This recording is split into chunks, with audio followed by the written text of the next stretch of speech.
begun. There it is. Let there be more light. Hi friends. Hope you're all doing all right. Hope you're coping with this their life. This is not set up in the slightest at this point. I just thought I should film an intro, but I didn't actually set anything up in order to film an intro. So tonight is my first ever online, virtual, Zoom, whatever you want to call it, gig, and I'm super excited. I'm also out of breath, so I just walked up a flight of stairs and apparently my body doesn't like doing that. So I am super excited, very, very excited, but seemingly as nervous, if not maybe more nervous than when I do them in person. Fingers crossed, I'm sure it will be fine, I'm sure it will go to plan. I'm obviously just overthinking because it's my default setting and I can't help it. I was just going to show you basically my setup. I mean, it's nothing to shout about, but this is what I'm doing. Unclip ya. I don't know who I'm planning on giving them to because I'm on an online gig, but I'm just so naturally used to just bring a stack of books with me to a gig. Can't exactly sell them through the screen, so not sure why I did that. Laptop, of course, that's necessary. And then I've got not a lot else. It's not that interesting, literally just set list, headphones, coffee, writing stuff. This is completely separate. It's nothing, oh hello, nothing to do with my gig. And then this, I'm hoping you can see that from there. I can't even see what you can see. Ring light, because ring lights are life. So at some point, very soon, I will set this up properly and it will be ready to go. And this, I'm going to film the gig basically. Did I explain that? I need to get ready still, haven't done that. So I'm kind of half makeup, not dressed. So I need to sort that out. And then I'm going to rehearse real quick and then I'll be jumping into the Zoom meeting. So I did a jokey Instagram story earlier saying that I'm doing an online gig tonight, and you know what that means? I don't have to wear any pants because virtual gigs just sat down, you can't see the bottom half. But now I'm actually thinking I don't actually have to wear any pants. Okay, so I think I'm ready. I'm all set up and I'm going to be going into the chat room probably over the next couple of minutes. Very nervous, more excited. I think I confuse excitement for nerves sometimes, but definitely some nerves there. Yes, good to see everybody. This is awesome. Can you guys hear me?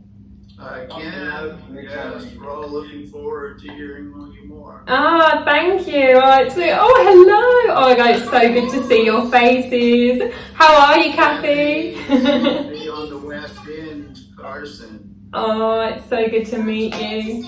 I'm so glad you got your internet working and stuff. I know. We're glad you're here. We can't wait to hear you. Thank you so much. Hey, Annalisa. Hello, you're right. Long time no see. I know, mate. You're right. Far too long. Yeah, I'm good. How are you? Yeah, not too bad, thanks. Good. Yeah, I think we're all eagerly anticipating this tonight. Oh God, I am nervous. You're among friends.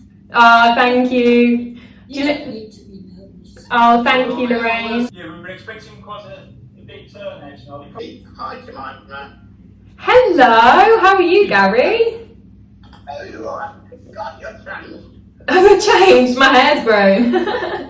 It caused the storm last year. It's the aftermath now. Well, it's nice to see that certain people haven't lost their somewhat charm of sorts. I just wish Mickey had some enthusiasm. I know, it's got no enthusiasm. It turns up and it just shows no interest, does it? Where's Jemima? I haven't seen her. I'm here, Mickey. Right, Hello. right. I can't see her. Behind anywhere. the scarf. Oh, wait, there she is. Have you got me now? So I guess it falls to introduce our amazing headliner. I've already said she's fantastic, so I'm going to keep it short and sweet. Fuck me, here comes Storm Jemima. Give her an behind welcome, it's Jemima Duke. Hey! And could we ask everybody else to mute, please? It's an absolute pleasure to be here. Thank you so much for having me. I'm going to start with some love stuff and then we'll probably get a little bit darker. We'll definitely get a little bit darker as we go on. He makes me feel like I'm his when he speaks my name. Could just be the way I'm hearing it. He isn't to blame. Let's face it, he probably does say every other person's name with the same voice.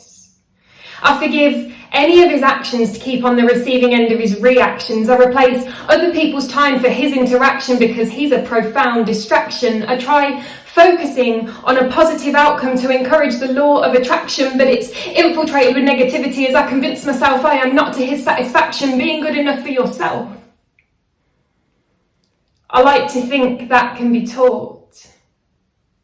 Being good enough for someone else is not a battle that should ever be fought, but if he asked me to be his bag for life, I would. I'd hold his baggage and he'd use me over and over again because love hurts this good. Fast forward to the weekend and I'm hanging out with my friend. The soundtrack to our evening is Arctic Monkeys' Mardy Bum because he says I've got a face on. I'm wishing it was I Want to Be Yours and that he was serenading me with some kind of light-hearted allure, but I know the most appropriate tune would be Snap Out of It because if someone doesn't grab my shoulders and shake, I am never going to quit. I might be putting 1 and 1 together and coming up with 11, but I'll take it if the answer means we're side by side. I'm not shy, but it's making me question whether these are emotions that I should hide. I watch films I would never watch and don't pay any attention, then pray he doesn't lose the storyline and ask me a question. He'll clock the lead and exclaim, she's fit, and although I probably agree, I'm just wishing he'd said it about me. I mean, he's open and he feels his feelings with me, but I guess that's because I'll share with anyone given a mic, a stage and some company. How can he complete me and I not complete him? When I thought of love, I'd have seen red or pink, and now the colour of his eyes seeps in. He is the flame and I am the wax. The brighter he burns, the more I'm out against the glass. If we can sing like losers at the top of our lungs on the first car ride, how is this not already a work of art and a one-off find? I have never been into astrology, but I'm reading both our star signs, only believing it when it sounds like our stars are perfectly aligned. When the pain hits, it's like the borrowers have snuck into my chest and they're pulling at different sides of my heart, causing distress, each giving instructions from within of what I should do. He's not worth it. You're gonna get hurt. He probably feels the same as you. Am I in love? Or am I in love with the idea of being in love with him when really I want to rip off his clothes with lust, but I don't want to be labelled a slut, so I'm using love as a pseudonym. I look at him. He's already looking at me. He looks away. I try, but my eyes fixate. Everything is still. Everything except my butterflies giggling over the prospect of romance, over the prospect of that look being more than just a well-timed glance. I've never felt peace like I have in his eyes, and now I'm in a trance. His eyes drew in my heart in pencil, and rather than seeing it as temporary, I thought I saw potential. My girlfriends will say it's his loss, but I know it's mine, because if he could see what he was doing to my heart and my mind, he wouldn't think it was fine. He would think he'd crossed a line and he'd say, I'm sorry, I should have read the signs. The emotion comes in waves, and like a wave to the shore, he washed over me, unconsciously shifting pieces of me to suit him until I didn't recognise me anymore. My heart is sweating from all its hard work. The borrowers are singing under the shower to REM, Everybody Hurts. I want to cry, but then he'll ask why, and I'll have to lie and say I'm hormonal, it's just that time. And then he'll comfort me with his skin on mine, and I'll lose more control than when I caught his eye. I sing those car ride songs in the shower like a fool, and I rehearse our conversations to the door frame because it has a bit more substance than a flat wall. Me pretending to act naturally has got me looking like a real oxymoron. So who's trying to articulate something that can only be felt, but I can't stop going on. I worry when we're not talking in case he's talking to someone else for one and for two, because I need to know he's safe. I can't stand the thought of him suddenly being gone. And I'm getting ahead of myself. I'm putting all my eggs in his basket so when he takes it to the checkout, my heart can be spent. And I'm asking for a refund even though I'm not the one with the receipt and the purchase was made with my consent. Why would he want me if when he looks at me, he sees himself? Because he is all I believe I am now, and he already loves him. He doesn't need me to show him how. I don't know my heart anymore. I only know ours, and although we've only been in the same room for the last 20 minutes, all these thoughts racing around have made it seem like ours. My butterflies begin to morph back into caterpillars, and the borrowers are digging a grave in my heart to bury the ideal of us before I have the chance to become bitter. I want to be what he is to me, to someone else. But that is a lot to ask. He was never mine. It's time for me to take a step back. And still, I'm looking at him. He looks at me. I look away. Thank you.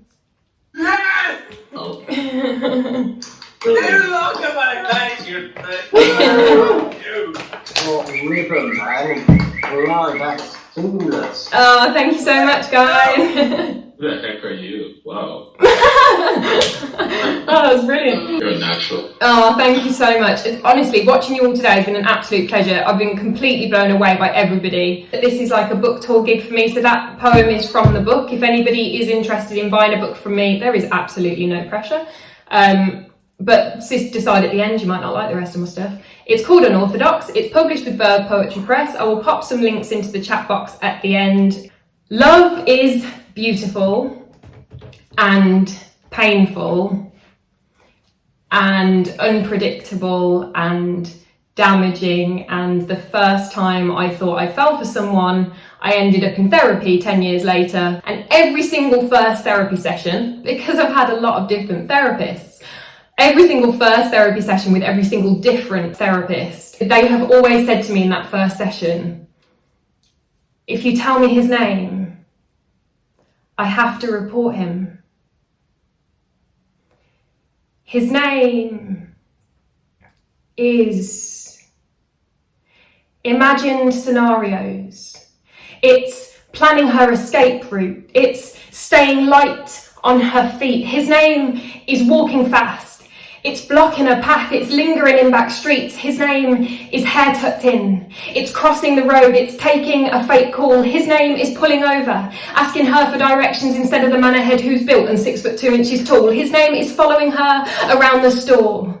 It's brushing past. It's touching the small of her back. His name is staring at her. It's waiting for her. It's look at the rack on that. His name is 999, already dialed. It's stripping her of independence. His name is keys in between her knuckles. His name is a never-ending presence. His name is avoiding public transport. It's leaving a night out before it's done. His name is dictating her skirt is too short. It's a change of shoes that make it easier to run. His name is hiding in the crowd, behind buildings, bins and cars. His name is pressed up against her. It's using code words at the bar. His name is continuing to ask questions even though he hears no answer. His name is turning innocent sentences provocative and labelling it as banter. His name is texting when she gets home. It's walking clear of alleyways and ditches. His name is catcalling and dog whistles, but we're not pussies and we're not bitches. His name is pepper spray. It's a rape alarm. It's impacting her mental health. His name is triple checking a taxi number plate. His name is her not leaving her house. If you tell me his name, I have to report him.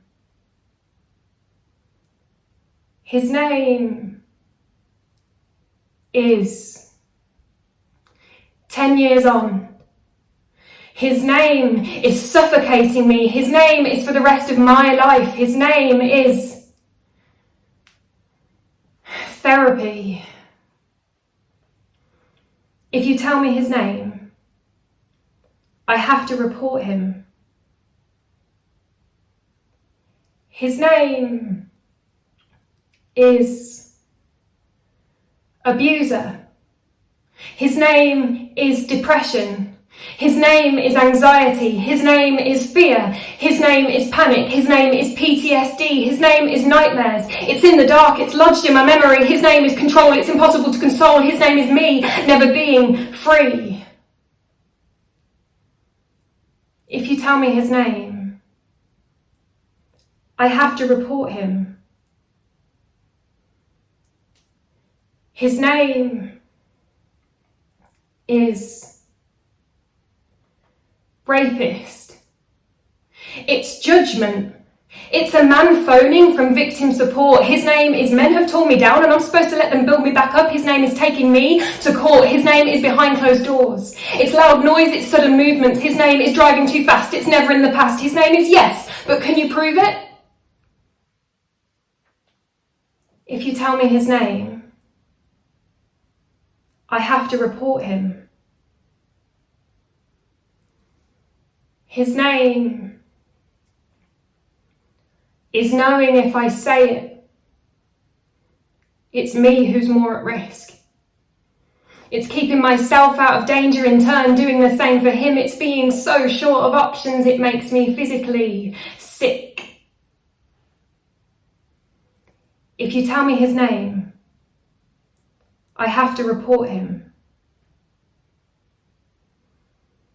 His name is in safe hands. Her name is never going to feel safe again. Her name is affected, disconnected, neglected and disrespected. His name is going to haunt her. His name is going to take her life. His name is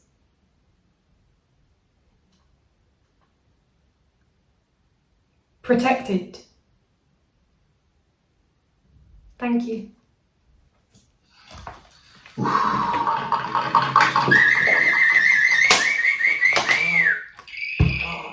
Thank you. I don't know what to say now. Now I guess this next piece, if I could say this to my abuser's younger self, or anybody's abuser's younger self, I guess I would, because no means no. Silence means no. But sometimes no gets suffocated under the weight of an oversized ego that needs to learn to take a no. So no can be the safe word it always should have been. Forget pineapple, red or orange, there has to be power in no. Stop and get off me. I'm going to tell you a not so secret. Communication is unbelievably sexy. Speak to them directly. Avoid a situation getting sketchy. Make sure they're ready. Communication is sexy. And consent is compulsory. You ready? Being of age isn't approval. A smile isn't authorization. A smile can be from nervousness as easily as flirtation. Communicate before you give in to temptation. Being drunk is no excuse. That's not up for negotiation. What your mates think is irrelevant, don't let that fuel irritation. Be patient. Don't ignore hesitation. Make sure your intentions are good and don't get lost in validation. If what was worn was an invitation, rape on nudist beaches would be an uncontrollable situation. Clothes can't give consent. And consent won't be found through manipulation, gyration, penetration or ejaculation, but through communication. Have the conversation. He asked for consent, but he didn't listen to my answer. Asking isn't enough. Their answer dictates what you do or don't do after he stopped trying to turn me on. Instead, he turned on me. Now he's a rapist and that's a label that sticks forever. I guarantee consent is free. Rape is not. Rape comes at extortionate costs. Being desperate for a shag or being a lad isn't an excuse for being forceful, and it won't stand up in a court of law. It doesn't matter if you're remorseful. You don't put the penis into happiness. But no, this isn't just aimed at men. The capability is anyone's, whether he or she or them. There is no exception. We are in this life together. We should be each other's protection. We don't have to do this. Is the most seductive thing anyone can say to me. And if I had a quid for every time someone has, I'd have like 2 quid. It isn't enough. It costs nothing to talk about stuff but rape. Rape comes at extortionate costs. Communication is erotic. Let's make sure it isn't lost. Do you want to do this? Is this okay? Forget 50 Shades of Grey, that film was awful anyway. Let's try 50 ways to make them feel safe. Communication is sensual, not to mention essential foreplay.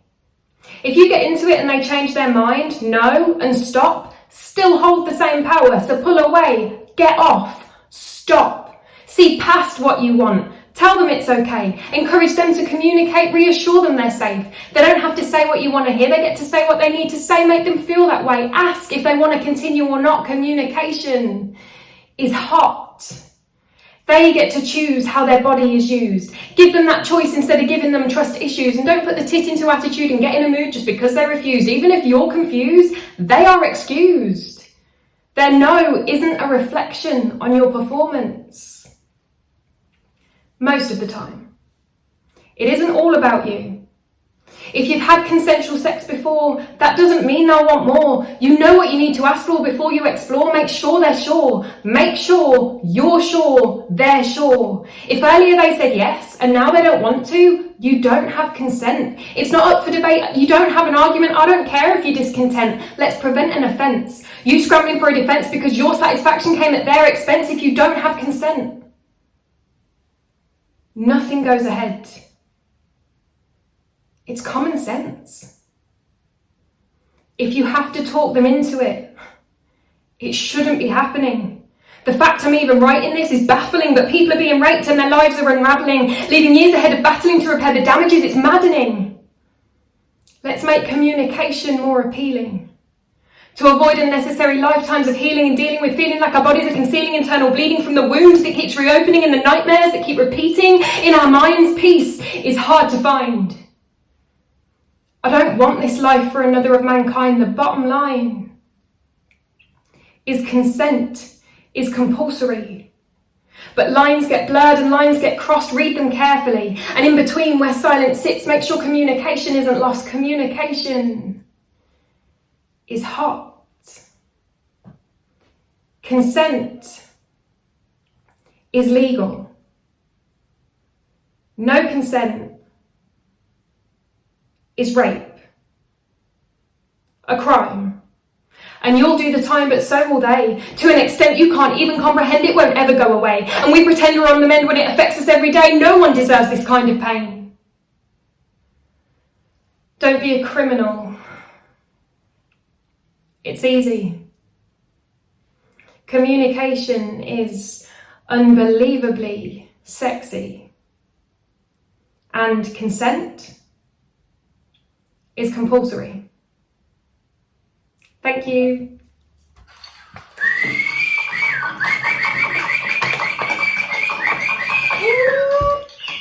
Thank you so much.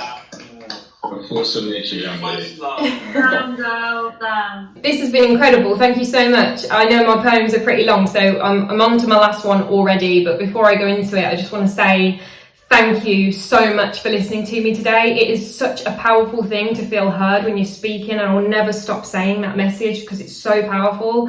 Listening saves lives, so thank you for letting me feel heard today. Thank you for saving my life today, and thank you for letting me listen to you guys as well. Absolutely blown away. Really special thanks to Clive and Nick for the support over the last 3 to 4 years. It's been unbelievable. Like, these guys are the biggest hype men ever. Like, if they just provided a platform, opened doors, and the opportunities through those doors just would never have been there if they hadn't opened them for me. So thank you guys. You know I love you, and thank you for having me back today. This has meant a lot to me to be able to do some new stuff as well. But this next one is a bit of a classic, and a couple of you might recognise it. So rape is not a traumatic event. Rape is a series of traumatic events from that moment onwards. And after suppressing all of that trauma, my trauma blew up in a massive mental breakdown about 10 years on from that. And I got called crazy and insane and weird and all those wonderful words that go with the way you behave when you have a breakdown like that. But ultimately, how could I expect my body or my mind to react to such an extreme trauma in any way other than an extreme way. It's actually very natural to react to something extreme in an extreme way. And I am so grateful to my brain for reacting the way it did, because its coping mechanisms, our brain's coping mechanisms, are phenomenal, and they do what they feel they need to do. And I am so grateful to my brain every single day. See, it was the most surreal thing. Finally, wanting to live again, but realising I no longer knew how to. This world is so different to the last one I knew. It's like someone photoshopped me in but forgot to airbrush me smooth. I woke to 2 new family members I didn't know were due, allowance to swear in front of my parents because the sound of my voice was a breakthrough. I used to be a chameleon, now I'm the elephant in the room. My body is a prison with a chief that won't listen, inmate for life, no chance of parole or escape plans to come into fruition. People look at me like they can catch it. Maybe they can, but I'd argue more likely that they don't understand. If only they understood that they don't understand, that would lend more of a helping hand than wrapping me in bubble wrap and sending me in padded packaging to a secure room where I can be manned. I'm not mental. They're judgmental. I'm not mentally ill, I'm mentally intriguing. And there's something very beautiful about being mentally intriguing. And I'm not talking about how sometimes I forget how to breathe in without counting. I mean the ability to tap into another dimension that some people will only ever dream in. Plus, when I'm mentally intriguing, I know how to behave. Trying to act normal feels like someone turned at gravity and it's sucking me through the floor into an early grave. Maybe I see the world through fanatical eyes, or maybe some only open theirs up to desirable skies. My head is in the clouds, not because I'm high, but because they hang low, and because climates don't compromise. When I'm left cold and without light, though the sun remembered to rise, I'm reminded if I don't meet expectations, I am not obliged to apologise. Like that time I felt nothing plummeting from a 14,000 foot skydive, because happiness isn't real and neither is fear. They're in your mind. The mind being the most powerful tool you own, which is why the enemy fights you there, because that's where it gets you alone. How can I feel everything and nothing within one breath? How can I feel empty, yet simultaneously as heavy as my dad's eyelids after a bottle of red? Forget monsters underneath mine spoon me in my bed, body's exhausted, ready to sleep, but the memo didn't make it to my head. Maybe the problem is it's midday and I'm forcing myself to sleep, and not because I'm tired, but so something may have changed when I awake to pull me out of this whimpering heat that seemingly there is no reason for me to be in. My body feels stronger than it should ever have had to be, yet still I'll speak to you with the honesty of a child, if with the delicacy of one is how you treat me. If I was screaming because I trapped my finger in a door, it would be easy to feel sympathy, but trapped inside my own head, the instinct is to criticise and flee. But please, try to imagine feeling so anxious that the sound of someone parting their lips makes you feel you could rip your eardrums out with ease, or the texture of loved ones' words make you bite because they torment your teeth, or your clothes touching you the wrong way will leave you twitching for weeks. I'm not mad at you. I'm mad at my irrational response and allowing my life to become this bleak. Someone else's inspiration to live when I'm still on a 4-3 ratio myself each week. Suicide is selfish. Is not an opinion, it's wrong. What's selfish is expecting someone to live for you and their pain is excruciating and they feel they can't belong. When I don't hesitate on a bridge, I've won a race. When oxygen I need to survive suffocates me, I feel like I belong in outer space. I am rough around the edges and straight through the middle. My language is encrypted and my actions contort as riddles. It's like I developed a 6th, 7th, 8th sense for things that don't need to be sensed. My large intestine is a spitting cobra releasing venom that leaves me temporarily blind to the present tense. My skin is worn out. Like me, baths became an overused comfort, like tea. I never drink decaf, and I do that for me because despite what doctors have me believe, no one was ever diagnosed with something off the back of lack of decaf coffee. Don't let me fool you into a false sense of security. I think too much to be logical. But writing makes you feel happy. No, writing makes me feel, full stop. So I load my pen with pain and I spiel, because this is what happens when mental intrigue reaches fever pitch. We create something that makes the pain appeal, and there's something to be said for a rhyme to help people believe that something is real. The day I began to lose my mind, I began to find myself.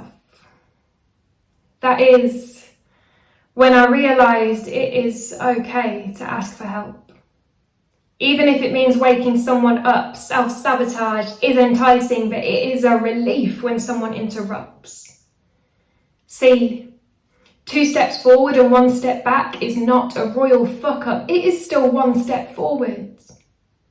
So I take the bad with the good, and I embrace my disordered and awkward now. I look forward to tasting that first tea of many in the morning because it means I've made it through another night. Progress is progress, regardless of how slight. Thank you so much, guys. Super. Thank you.